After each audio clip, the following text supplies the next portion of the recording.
Olá, eu queria saudar cada um de vocês. Para quem não me reconhece, eu sou Ricardo Agreste, um dos pastores aqui da nossa comunidade. Eu estou apresentando para vocês o visual da nova normalidade da minha pessoa, né? Como a gente tem dito, a gente está num período de dança, ou seja, esse visual ainda não é talvez o que vai permanecer. A gente está nesse período de dança. Espero que você não seja como o meu neto mais velho, que quando ele me viu pela primeira vez sem barba, ele se colocou a chorar, de soluçar, e disse que não iria mais conversar comigo enquanto a minha barba não voltasse a crescer. Eu espero que você continue conversando comigo mesmo sem barba. Nós temos conversado aqui sobre essa série Reconstrução e aprendido muito acerca da sabedoria bíblica.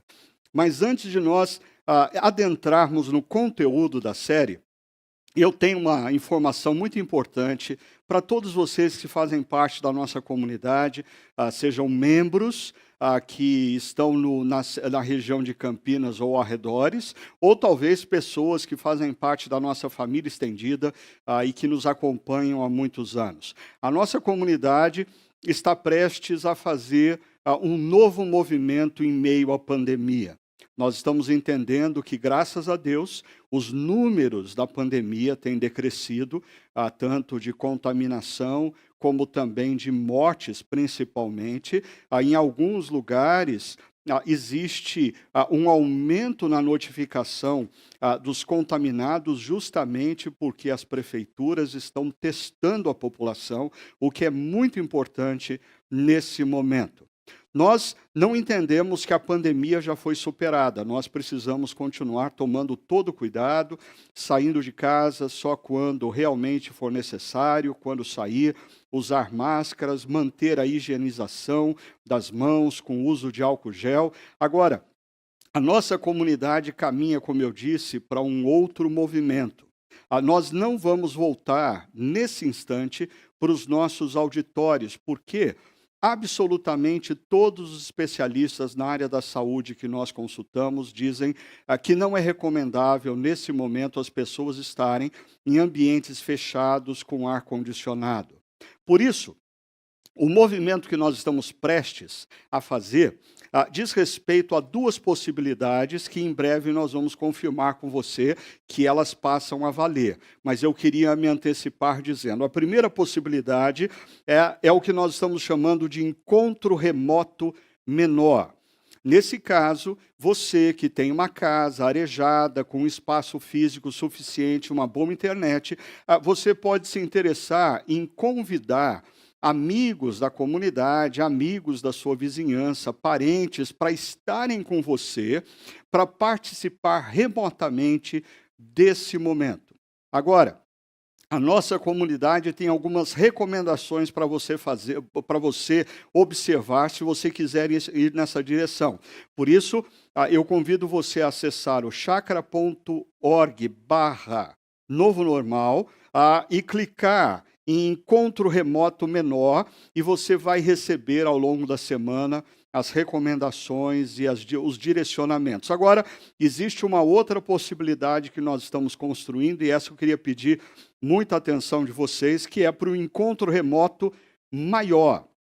Nesse caso, nós não estamos falando necessariamente de uma casa, nós estamos falando de um lugar que tem acesso público, como uma varanda de um restaurante, uma escola ou qualquer coisa parecida, que pode reunir ali com toda a segurança e com boa ventilação em torno de 30 a 35 pessoas. Se você tem um desses lugares e deseja disponibilizar esse lugar para ser um ponto de encontro remoto maior, recebendo a transmissão do nosso encontro de adoração e reflexão, você também deve acessar o site chakra.org/novo normal e clicar em encontro remoto maior. E você vai receber ao longo da semana também quais são os requisitos e as recomendações para que você transforme o seu espaço físico num lugar onde outros amigos e amigas possam estar e juntos adorarem a Deus e ouvirem a reflexão da palavra. Agora, é muito importante você perceber o seguinte: Essas possibilidades, elas não estão ainda em prática pela nossa comunidade. Nós vamos aguardar os próximos dias, de acordo com a recomendação de alguns especialistas, e até o próximo domingo nós vamos ter um posicionamento oficial sobre isso. No entanto, eu peço para que você visite esse site e já comece a ter acesso às informações necessárias, caso você queira fazer da sua casa um espaço remoto menor, ou se você quer fazer de um espaço físico que você possui, que pode agregar mais pessoas, um espaço remoto maior. Enquanto isso, nós continuamos orando pelo nosso país, pelos cientistas que estão em busca de uma vacina eficaz contra essa pandemia. Estamos orando pelos nossos governantes, para que Deus dê sabedoria a eles, e orando por cada um de vocês, para que Deus renove as forças físicas e emocionais de vocês nesse período que já se prolonga por 6 meses que nós temos vivido. Mas vamos ter paciência, vamos ter sabedoria, e se nós queremos sabedoria, nós precisamos nos voltar para o que a palavra de Deus diz. Então, voltando aqui à nossa série, Reconstrução, a agenda de uma geração. Eu queria dizer uma coisa para vocês.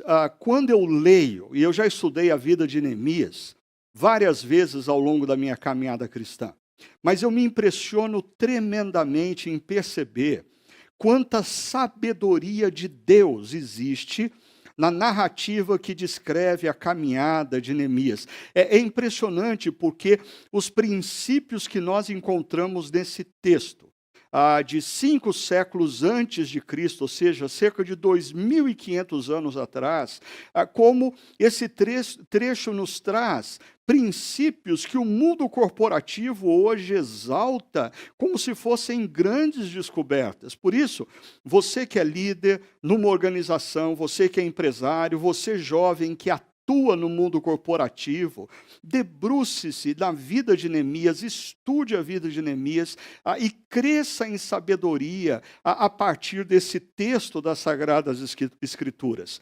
Como vocês podem se lembrar, nós conversamos há 2 semanas atrás sobre a necessidade de nós cultivarmos excelência. Deixa eu dizer uma coisa para vocês. Eu acho que todo discípulo de Cristo precisa ter como marca na sua vida, e principalmente caminhada profissional, a excelência, por uma razão simples. O discípulo de Cristo já compreendeu que os dons e talentos que ele possui foram dados por Deus, e que na sua vida ele usa esses dons e talentos nas mais variadas áreas para honrar a Deus. Então, se existe um profissional que deve sempre fazer com excelência o que é colocado em suas mãos, é o discípulo de Cristo, e Neemias faz isso. Me chama a atenção sempre a vida de Eric Liddell, que foi um missionário na China, mas antes disso, ele foi um atleta nos Jogos Olímpicos da França, de Paris, em 1924. E ele foi medalha de ouro na prova dos 400 metros rasos. Eric Liddell, depois das Olimpíadas, volta para a China e ele vai morrer muito precocemente como missionário. Mas, no filme Carruagens de Fogo, esse filme traz um trecho do seu diário, e no seu diário ele escreve: Deus me fez veloz, e quando eu corro, Deus sorri. Pare e pense comigo. Deus deu a você dons e talentos. Deus deu a você possibilidades e capacidades. Será que Ele deu simplesmente para que você use para o seu próprio benefício? Eu diria não. Ele deu para que você use isso para o benefício de outros, e faça o que você tem que fazer com grande excelência, porque quando você faz uso dos dons que Deus te deu com excelência, Deus sorri. Deus sorri. Mas, no último final de semana, nós conversávamos sobre a importância de termos um plano, porque o nosso Deus é um Deus que tem um plano. Nosso Deus tem um plano redentivo da história. Deus tem um plano de salvação na história. E Ele está executando esse plano ao longo dos anos, ao longo das décadas, ao longo dos séculos. Quando nós olhamos para as Escrituras, quando Deus tira o povo de Israel, que era cativo no Egito, Ele tem um plano. E a caminhada, a peregrinação no deserto não é feita de improviso, existe um plano, existem regras sobre como se constitui o acampamento, os cuidados que deveriam ser tomados, os caminhos que deveriam ser feitos, porque Deus tem um plano. Jesus teve apenas 3 anos de ministério efetivo. No entanto, é interessante que as palavras de Jesus mostram claramente que ele age mediante um plano. Em alguns momentos, os seus discípulos o empurram para determinadas situações e ele diz, ainda não é chegada a minha hora. Mas também existe um determinado momento que Jesus é chegada a minha hora, é hora de eu ir para Jerusalém. Por quê? Porque Jesus tem um plano.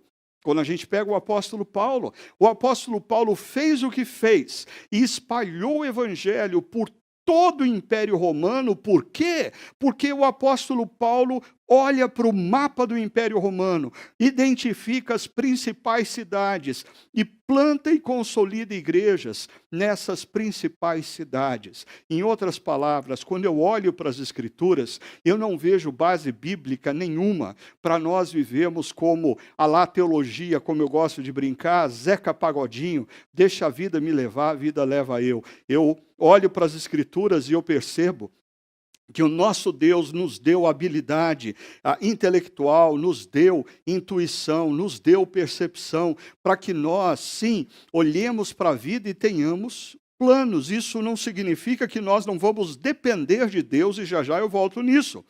Hoje, eu quero conversar um pouquinho com você sobre a importância da prudência e da ousadia na vida, seja na vida pessoal, seja na vida profissional, e eu vou mostrar como isso se torna evidente também na vida de Neemias.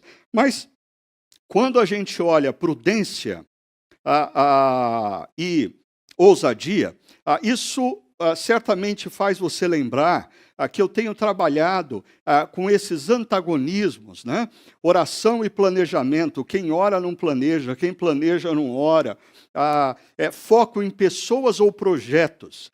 Quem foca em pessoas não pensa em projetos, quem pensa em projetos não pensa em pessoas. E tem mais um aparente antagonismo aqui. Prudência e ousadia, porque parecem características opostas. No entanto, Neemias se mostra altamente hábil em conciliar e integrar esses aparentes antagonismos. E eu queria mais uma vez enfatizar para você isso. Perceba, Neemias é um homem que ora enquanto planeja, ele planeja enquanto ora. Neemias desafia pessoas a se engajarem em projetos que vão abençoar pessoas. Neemias se mostra altamente prudente, sem deixar de ser audacioso. Neemias pratica ousadia, sem em momento algum se esquecer da prudência. Como eu tenho dito, Neemias é um tipo de Jesus Cristo no Antigo Testamento. Nós temos esses elementos presentes na pessoa de Jesus com plenitude, com perfeição, porque Neemias deixa o palácio da Pérsia para vir a Jerusalém e reconstruir a vida das pessoas, mas Jesus deixa os céus na presença do Pai, se faz homem, entra na história para reconstruir as nossas vidas. Como? Se deixando morrer naquela cruz, pagando o preço dos nossos pecados e ressuscitando no 3º dia, para que ninguém tivesse dúvida alguma de quem ele era e quem ele se afirmou ser era verdade. Dessa maneira, quando você compreende quem é Jesus e o que ele fez naquela cruz, e você se rende ao seu amor e ao seu perdão, algo novo começa a acontecer na sua vida. A sua vida é reconstruída de dentro para fora. Por isso, se você ainda não se rendeu a esse amor e ao perdão de Jesus, eu convido você a fazer isso ainda hoje. Mas voltando aqui à história de Neemias, falando um pouco mais sobre esse desafio de integrarmos prudência e ousadia, olha o que pensadores ao longo da história já disseram acerca desses conceitos. Primeiro, Victor Hugo, pensador e escritor francês do século XIX, ele escreve assim: a prudência é a filha mais velha da sabedoria. A prudência é a filha mais velha da sabedoria. É interessante porque aqueles que fazem parte dos nossos grupos pequenos e estão estudando o livro de Provérbios devem ter percebido que muitas vezes o conceito prudência e sabedoria se misturam. A prudência não é exatamente sabedoria, mas a prudência ela certamente é derivada da sabedoria. Mas ainda, um pensador do século anterior a Victor Hugo, um inglês chamado Samuel Johnson, ele diz algo interessante, ele diz: prudência é uma atitude que mantém a vida segura, mas com frequência não a faz feliz. Olha que interessante, prudência é uma atitude que mantém a vida segura, mas com frequência não a faz feliz. Parece então que a prudência ela é importante, mas ela não nos leva necessariamente à realização. Algo falta. E aí eu quero mostrar para vocês um pensador que vive entre o mundo do século XVIII, de Samuel Johnson, e do século XIX, de Victor Hugo, que é um teólogo e filósofo. Arthur Schopenhauer diz: a ousadia é, depois da prudência, uma condição especial de nossa felicidade. Então, Schopenhauer parece apontar para a ousadia como esse elemento que nos falta para a realização depois da prudência. A ousadia é depois da prudência. Você não deve escolher entre a ousadia ou a prudência. É prudência mais ousadia. Agora, eu só estou mostrando para você como que os pensadores nos últimos 3 séculos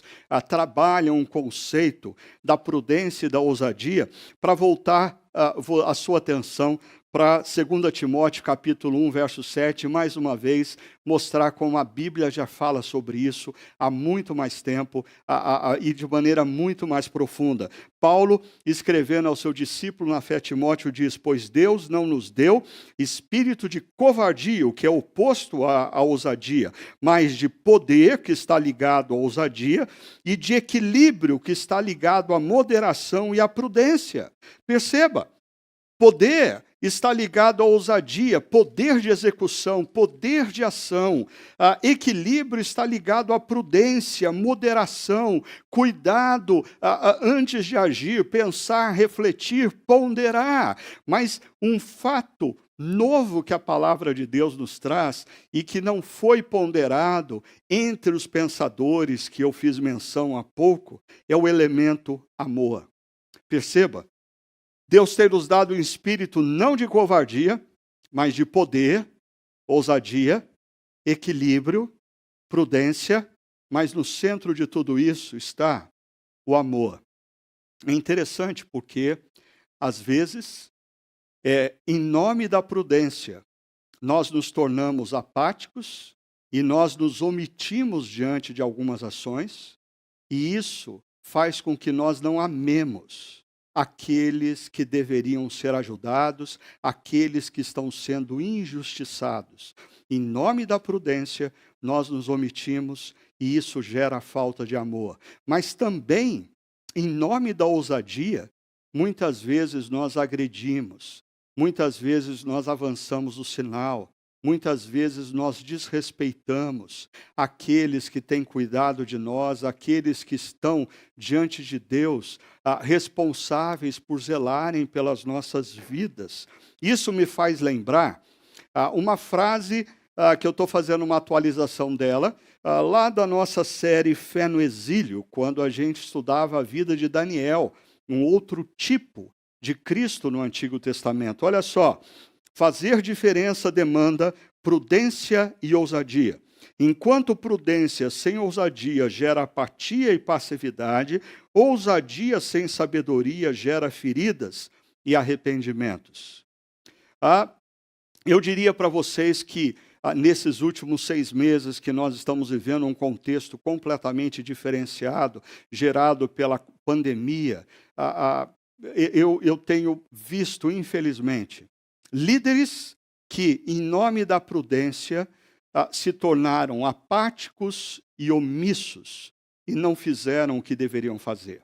Não fizeram o que deveriam fazer nas suas organizações, não fizeram o que deveriam fazer em suas igrejas. Mas, infelizmente, eu também tenho visto que líderes, em nome da ousadia, em nome da coragem, em nome de dizer o que pensa, de assumir caminhos por si próprio, geraram feridas.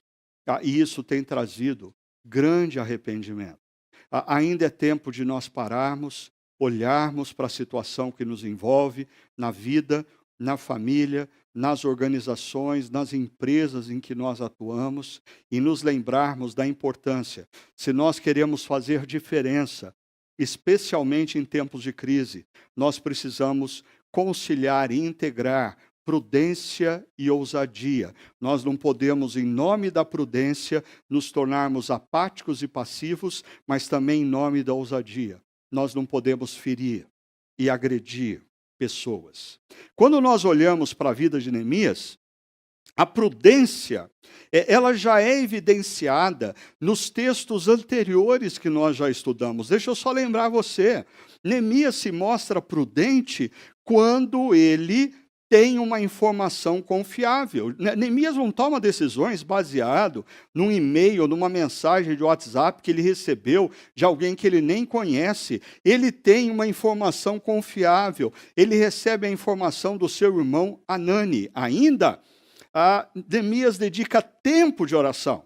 A informação não é seguida por um ímpeto, por uma decisão apressada. São 4 meses de oração, de reflexão, de planejamento. E mais, na própria solicitação que Neemias faz ao rei, como nós vimos nas últimas reflexões, é muito importante perceber como Neemias demonstra e pratica a prudência na forma como ele fala ao rei, sem tirar o mérito e o crédito do rei ser rei. Ele se aproxima do rei e ele fala com humildade, ele fala com reverência, mas o conteúdo que ele apresenta demonstra grande prudência também, porque ele se preparou para apresentar o conteúdo, para apresentar os pedidos que ele faz ao rei.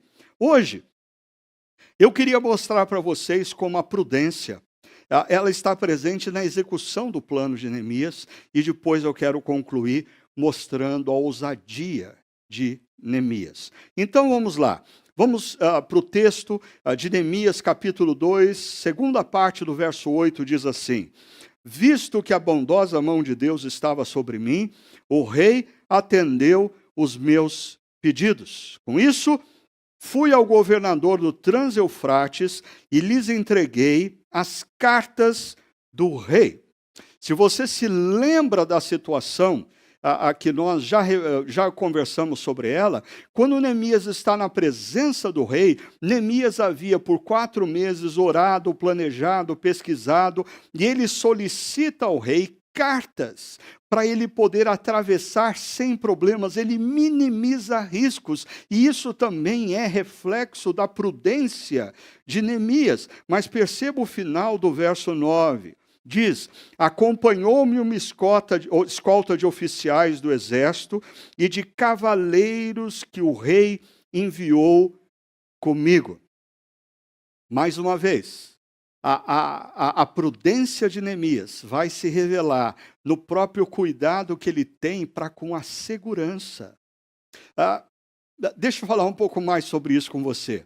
É interessante que às vezes algumas pessoas entendem que porque elas são cristãs, aí elas leem o Salmo 23, o Senhor é o meu pastor e nada me faltará, ou leem o Salmo 91, seja lá qual for o Salmo, eles acham que eles não precisam fechar a porta de casa, eles acham que pode andar por qualquer lugar da cidade, porque os anjos do Senhor acampam ao redor daqueles que o temem. Eu diria, tudo isso é usar o texto como pretexto, fora do contexto, porque quando nós olhamos para Neemias, o fato dele confiar no cuidado de Deus não o impede, ou não faz com que ele não tenha cuidado para com a segurança. Ele cuida da segurança. Neemias não é um cristão, se a gente poderia dizer assim, um cristão ingênuo. Ele confia plenamente em Deus, mas ele confia que Deus deu a ele também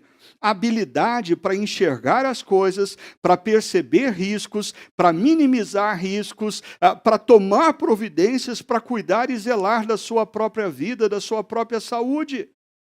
Eu digo isso porque, em meio a essa pandemia, muita teologia disfuncional emergiu. Gente que dizia, eu não tenho que usar máscara nas ruas porque Deus está comigo, Deus me protege. Se eu tiver que pegar a Covid-19, eu vou pegar, Deus já determinou. Por sinal, Deus tem todos os nossos dias contados, Deus sabe quando eu vou morrer, então quer eu saia sem máscara, quer eu fique em casa, eu vou morrer no dia exato. Desculpa, eu não tenho tempo para aprofundar nisso, mas tudo isso é teologia disfuncional.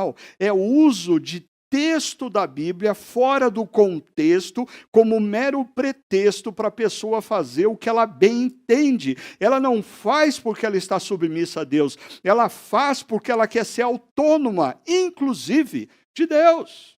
Inclusive de Deus, ela não se submete a ninguém, nem às circunstâncias. Neemias sabia que ele ia atravessar lugares perigosos. Neemias sabia que em algumas regiões a situação era instável, e ele sabia principalmente que chegando em Jerusalém, ele ia se deparar com oposição. Por isso, Neemias demonstra precaução quando ele olha, percebe, toma providências em relação à sua própria segurança. Agora, perceba, por que Neemias tem essa escolta? O verso 10 vai responder para a gente. Diz assim, Sambalate, o Eronita, e Tobias, o oficial amonita, ficaram muito irritados. Eles não ficaram pouco irritados, eles ficaram muito irritados quando viram que havia gente interessada no bem dos israelitas. Quem era Sambalate? Sambalate, ele possivelmente era meio judeu, e ele era governador da região da Samaria. E ele tinha interesses políticos e econômicos para que Jerusalém continuasse na situação precária que se encontrava.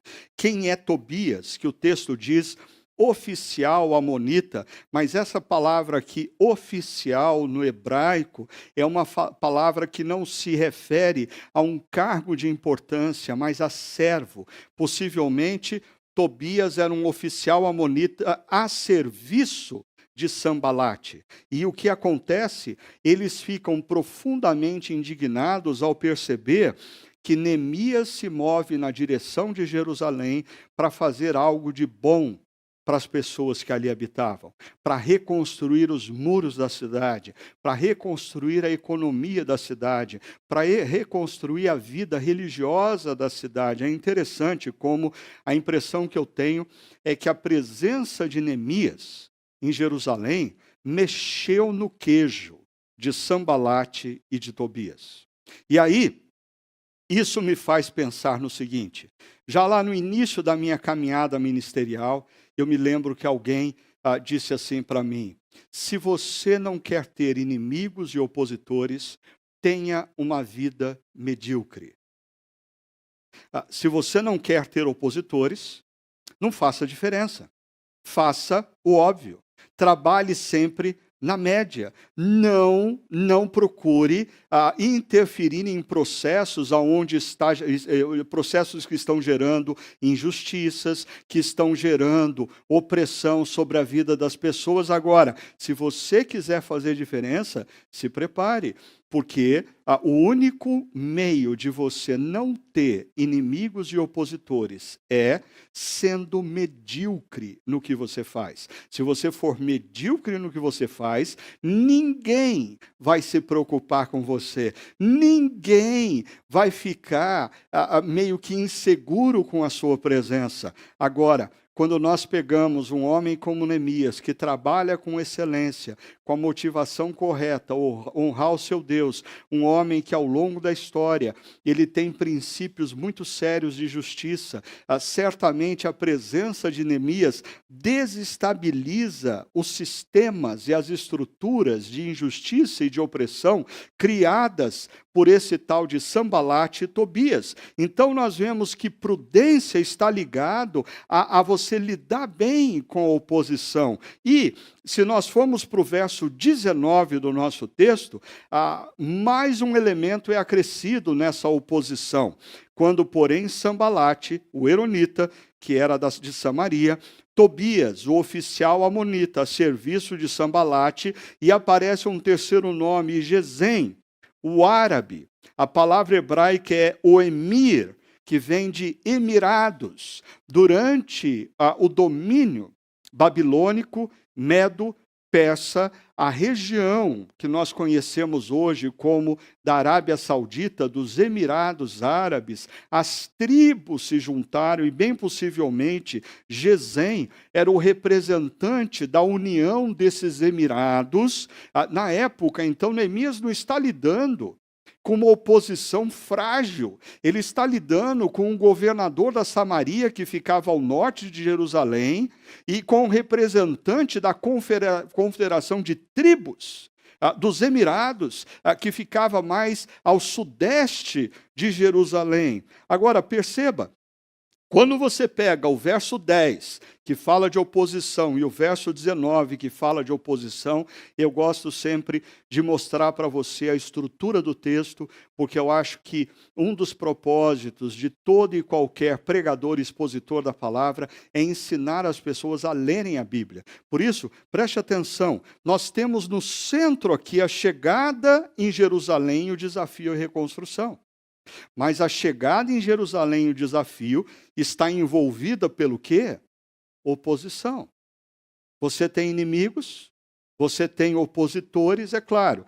É sempre bom fazer a pergunta, esses inimigos e opositores, eles se levantam porque eu estou fazendo alguma coisa efetivamente errada, aí a gente precisa reconsiderar o nosso caminho, ou porque a posição que eu estou assumindo não é uma posição sábia, aí quem tem que reconsiderar sou eu, sou você. Mas muitas vezes na caminhada, na medida em que você ascende profissionalmente, você caminha, você começa a incomodar pessoas. Eu diria que no meio político, por exemplo, um cristão que adentra no meio político, certamente vai ter opositores, porque ele vai querer viver os princípios e valores do reino de Deus. E esse sistema está altamente subjugado por valores anti-reino de Deus. E aí opositores, inimigos vão entrar. O livro de Apocalipse é um livro que reflete como os cristãos lutam contra o sistema babilônico representado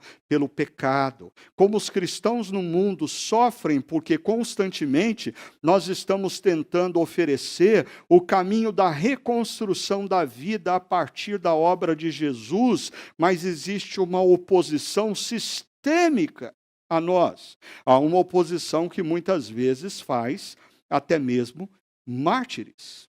Continuando o texto, o verso 11 diz: cheguei a Jerusalém e depois de 3 dias de permanência ali, e aqui eu queria parar, para enfatizar mais uma vez uma reflexão que nós fizemos, acho que 2 reflexões anteriores, sobre a importância do descanso.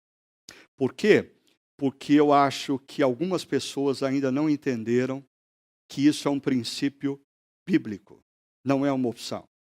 Algumas pessoas ainda não entenderam o que nós estamos falando do desejo do nosso Deus. 6 dias trabalharás e no 7º descansarás. Algumas pessoas ainda não entenderam que Deus não nos deu um dia de 24 horas para a gente ficar ligado durante 20 horas. Nós precisamos aprender a chegar sempre no final do dia e dizer: por hoje chega, desligar o computador, abaixar a tela do computador, se o seu celular está vinculado ao trabalho, desligar o celular ou talvez ter o controle de lidar tão somente com as coisas que são efetivamente emergenciais na sua profissão.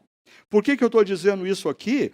Porque Neemias, a viagem de Susã, Pérsia, até Jerusalém foi uma viagem de 2 meses. 2 meses em cima de um cavalo. Logo, ele chega e a impressão que dá é que ele não chega e parte para o trabalho. Primeiro, ele descansa. Ele permaneceu 3 dias ali. E uma outra coisa que eu queria enfatizar, que talvez nós não tenhamos falado mais profundamente quando falamos sobre a questão do descanso. É interessante como Neemias primeiro descansa, depois trabalha. O trabalho produtivo, o trabalho eficiente começa com o descanso. Eu demorei na minha vida para entender isso, porque tradicionalmente pastores têm a segunda-feira como dia de folga. Então, pastores trabalham a semana inteira, entram no final de semana intenso com os cultos nas igrejas, com as pregações, e aí segunda-feira eles descansam. Até o dia que eu descobri que não. O bom trabalho começa com um descanso, e no contexto da chácara, nós convidamos os pastores para fazerem da sexta-feira, final da tarde, o sábado, o seu período de descanso, para que no domingo a gente tenha o melhor para oferecer à comunidade e ao longo da semana aqueles com quem nós fazemos contato. Então, pare e pense um pouquinho na sua vida a importância de você ver o descanso como um momento essencial para o esforço que você vai fazer. E como nós já vimos, descanso e esforço, com equilíbrio e sabedoria, gera desenvolvimento. Assim, continuando no nosso texto, verso 12, diz assim: saí de noite com alguns dos meus amigos. E aí, algumas pessoas vão pensar: pronto, Neemias chegou e foi para a balada. Não, ele não foi para a balada. Antes de eu falar para você o que ele fez, deixa eu mostrar uma coisa interessante aqui também. Diz a segunda parte do verso 12: eu não havia contado a ninguém o que meu Deus havia posto em meu coração. É interessante essa frase, porque ela aponta para um outro aspecto da prudência, muito exaltado por sábios do passado e também muito exaltado na Bíblia, principalmente no livro de Provérbios. Parece que você falar pouco está associado a uma prática de prudência. Veja só, Neemias não fala nada e no verso 16 ele enfatiza isso: pois até então eu não tinha dito nada aos judeus, aos sacerdotes, aos nobres, aos oficiais e aos outros que iriam realizar a obra.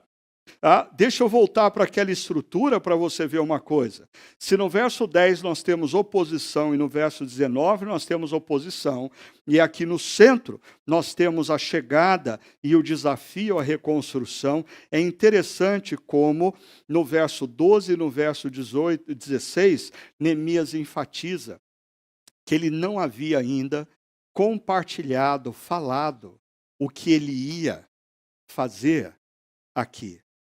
Olha para esse gráfico e perceba como ele reflete uma verdade na vida. Muitas vezes, a melhor forma de nós lidarmos com os nossos opositores é tomarmos cuidado com o que falamos e quando falamos. Eu confesso, eu olhando para a minha vida, eu já errei muito, falando o que eu não deveria falar para a pessoa com quem eu não deveria ter compartilhado.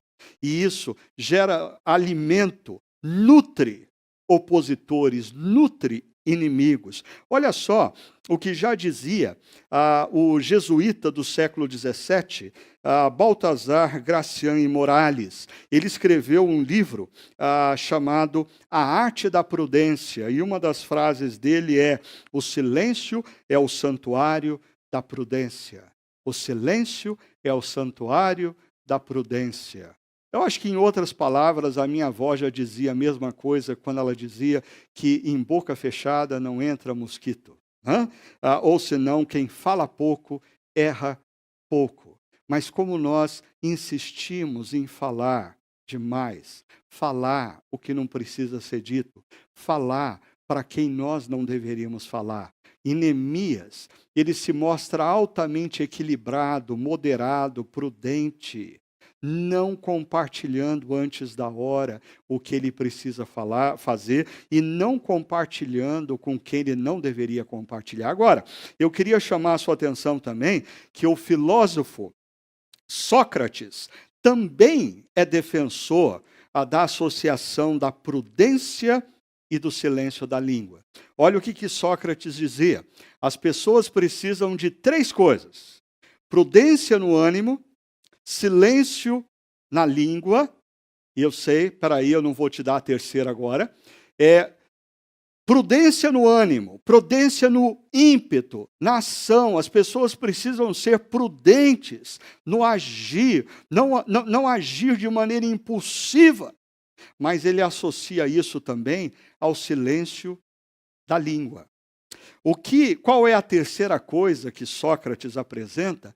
Eu vou deixar para você procurar isso, mas eu só queria adiantar para você o seguinte: a terceira coisa que Sócrates apresenta é algo tremendamente necessário no nosso país, nesse momento que nós estamos vivendo. É algo extremamente necessário, principalmente naqueles que exercem o poder, que seja na esfera municipal, estadual, federal, seja na esfera do executivo, do legislativo ou do judiciário. Porque nós estamos, como brasileiro, vendo nessas esferas homens com salários abusivos, benefícios que brasileiro algum possui e que resistem grandemente em perceberem que a maneira como eles vivem, o que eles ganham, os benefícios que eles têm, tem sido fonte de sangramento da população brasileira. Se você ainda não achou no seu celular a frase de Sócrates, está aí. As pessoas precisam de 3 coisas: prudência no ânimo, silêncio na língua e vergonha na cara. Voltando ao nosso texto. Neemias diz: saí pela porta do vale na direção da fonte do dragão e da porta do esterco, examinando o muro de Jerusalém. Não se preocupe, eu vou mostrar isso para você já já. Que havia sido derrubado e suas portas que haviam sido destruídas pelo fogo. Perceba, a missão de Neemias é examinar o muro, mas ele continua no verso 14 e 15 dizendo: fui até a porta da fonte no tanque do rei, mas ali não havia espaço para o meu animal passar. Por isso subi o vale, ainda de noite, examinando o muro, finalmente voltei e tornei a entrar pela porta do vale. Mais uma vez aparece o termo examinando o muro. Deixa eu ver se você consegue enxergar aqui, antes do pessoal aí da edição dar um close no mapa, é que eu estou sem a minha caneta aqui, mas Neemias sai por essa porta, a porta do vale, e ele desce o sul, na direção do sul, e ele encontra aqui o que é conhecido no tempo de Jesus como o Poço de Siloé, e em Neemias é descrito como a piscina do rei, e aí ele tenta subir nessa direção, mas o muro havia sido derrubado de tal forma, e aqui você tem um vale enorme, e aqui você tem um outro vale, o que fazia com que a cidade de Jerusalém dificilmente fosse invadida pelo sul. Os muros da região norte estavam derrubados, porque ela havia sido invadida pela região norte, justamente devido à dificuldade que o vale gerava, e diz o texto que ele sobe então pelo vale, ele volta e entra pelo portão do vale, como diz o texto. Tudo isso para quê? Para checar a informação, demonstrando prudência. Ele recebeu a informação de uma fonte confiável, mas quando ele chega em Jerusalém, e percebe, ele sai à noite, apenas com alguns amigos. Por quê? Porque não era hora de comunicar para as pessoas o que deveria ainda ser feito. Então nós vemos Neemias demonstrando prudência em relação à oposição, em relação ao descanso, em relação ao silêncio do que ele deveria fazer. Agora, enquanto meu iPad volta aqui, vamos para a última parte, quando nós vamos falar desse momento, então, da ousadia de Neemias. Se aqui nós temos a ousadia, agora eu quero, prudência, eu quero conversar um pouco com vocês sobre a ousadia, assim a gente está terminando. Neemias, depois de tudo isso, ele reúne os principais líderes religiosos, políticos e de família do povo de Jerusalém, e ele diz: então eu lhes disse, vejam a situação terrível em que estamos. Jerusalém está em ruínas, e suas portas foram destruídas pelo fogo. Deixa eu chamar a sua atenção para uma coisa aqui.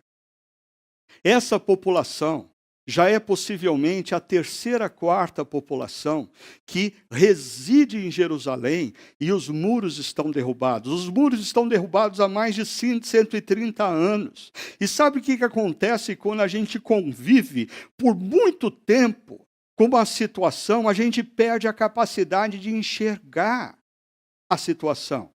Aquelas pessoas viviam numa cidade com os muros derrubados, mas elas não enxergavam mais os muros derrubados. Eu diria, isso acontece em muito casamento. A relação foi degradando, e você se acostumou com essa relação degradada a tal ponto que você não enxerga mais a relação degradada. Você assumiu determinadas posturas de vida para com as pessoas, e você já agiu tantas vezes de maneira errada no relacionamento com as pessoas, que você não consegue enxergar mais o erro que você está cometendo, a sua espiritualidade. Você está há tanto tempo vivendo uma espiritualidade vazia, sem real conexão com um Deus Criador e Jesus, o nosso Redentor, mas você não consegue perceber isso, porque você convive há tantos anos nessa situação, que você não enxerga mais. Quando isso acontece, nós precisamos de alguém do lado de fora para nos mostrar o que está acontecendo. E principalmente, alguém que tem ousadia de nos dizer a verdade. Porque nós vivemos num mundo aonde se tornou convencional frases do tipo: eu não vou entrar no mérito. Eu não tenho nada a ver com essa situação. Eu diria, essas frases refletem o pecado de Caim. Quando Deus vem e pergunta para Caim sobre o seu irmão Abel, e Caim diz: o que eu tenho a ver com meu irmão? Porventura eu sou tutor do meu irmão? Nós estamos vivendo numa sociedade onde politicamente correto é você não sentar com um amigo e dizer: meu querido, você está errado nessa atitude. É você não sentar com as pessoas que te cercam e dizer: olha, o que você está fazendo não corresponde à sabedoria de Deus. Neemias demonstra ousadia quando ele convida o povo a ver a realidade. E eu diria, e talvez os nossos terapeutas que estão nos acompanhando poderiam dizer com muito mais autoridade, que absolutamente as pessoas, elas jamais vão mudar enquanto elas não conseguirem conceber e enxergar o que está acontecendo. Pessoas parece que não mudam enquanto elas não encaram a realidade. Enquanto elas continuam a viver uma fantasia, enquanto elas olham para a vida com uma certa torpência, com uma certa inércia, sem percepção da realidade, elas não tomam atitude. Mas Neemias diz: vejam. Em seguida, Neemias diz: venham. Venham, vamos reconstruir os muros de Jerusalém, para que não fiquemos mais nessa situação humilhante. Deixa eu te chamar a atenção para essa segunda fala de Neemias, que desafia o povo a mover, a ter atitude. Uma coisa que eu tenho enfatizado há muitos anos.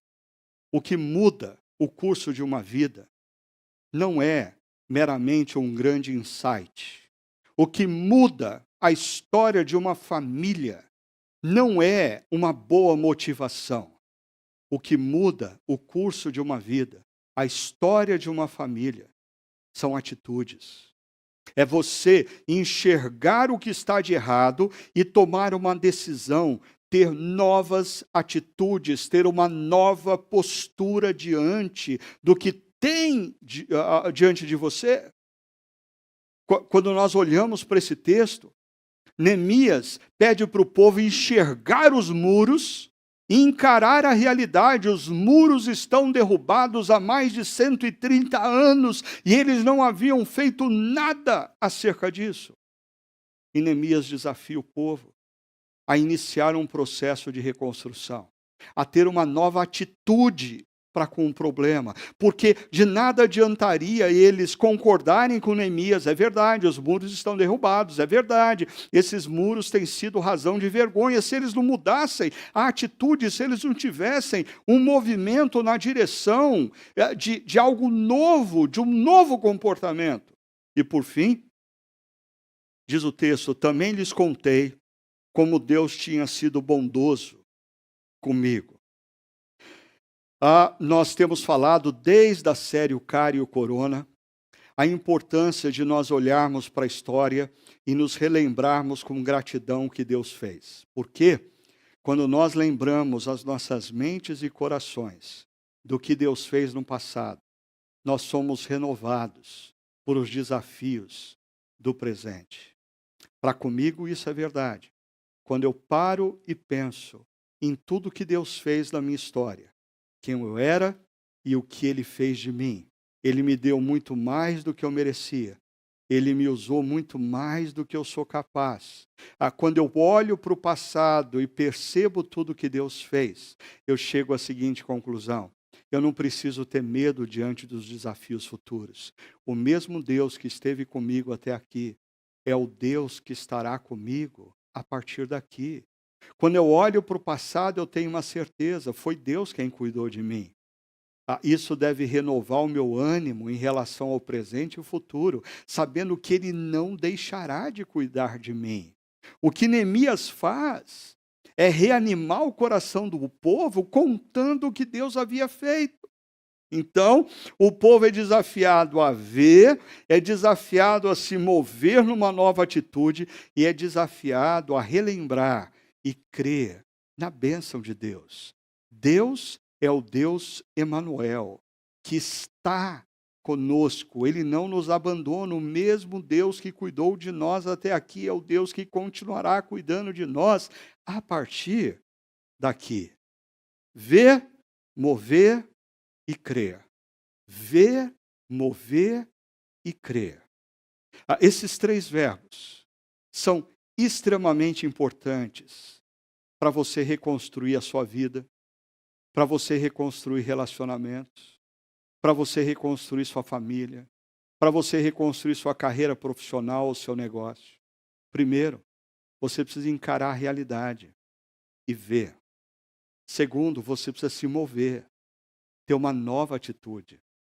Terceiro, você precisa confiar na bênção, na poderosa mão de Deus que está sobre a sua vida e que vai capacitar você em sabedoria para a tomada de decisões e em poder para a tomada de atitudes. Assim, eu quero convidar você, nesse último momento, para refletir e praticar diante dos muros derrubados da sua vida. Perceba, o povo, quando Neemias diz, vejam, venham, Deus está conosco, o povo responde assim, preste atenção, sim, vamos começar a reconstrução. e se encheram de coragem para a realização desse bom projeto. Sim, vamos começar a reconstrução das nossas vidas. Sim, vamos começar a reconstrução do nosso casamento. Sim, vamos começar a reconstrução da nossa relação com os nossos pais ou com os nossos filhos. Sim, vamos começar a reconstrução da nossa espiritualidade vazia. Sim, vamos começar a reconstrução das nossas relações na comunidade cristã. Sim, vamos recomeçar a construção do nosso ministério, do nosso serviço a Deus. Sim, vamos começar a reconstrução. Que Deus dê a você uma visão correta e realista do que está acontecendo na sua vida nas mais variadas áreas. Que Deus desafie você a uma nova atitude diante dessas áreas. Que Deus relembre a sua mente e ao seu coração o que Ele já fez no passado, renovando o seu ânimo hoje e te dando coragem para assumir o desafio da reconstrução no presente. O povo de Jerusalém disse: sim, vamos começar a reconstrução. A pergunta é: e você? E você? Eu quero desafiar você a um momento de oração, de reflexão. Deixe que o Espírito Santo de Deus se mova na sua mente, no seu coração, iluminando para você enxergar a realidade, mostrando para você as atitudes que Deus quer que você tome e relembrando na sua mente e no seu coração tudo o que Ele fez na sua história, de maneira que você tenha plena convicção que o mesmo Deus que cuidou de você até aqui é o Deus que vai continuar cuidando de você a partir daqui. Vamos orar.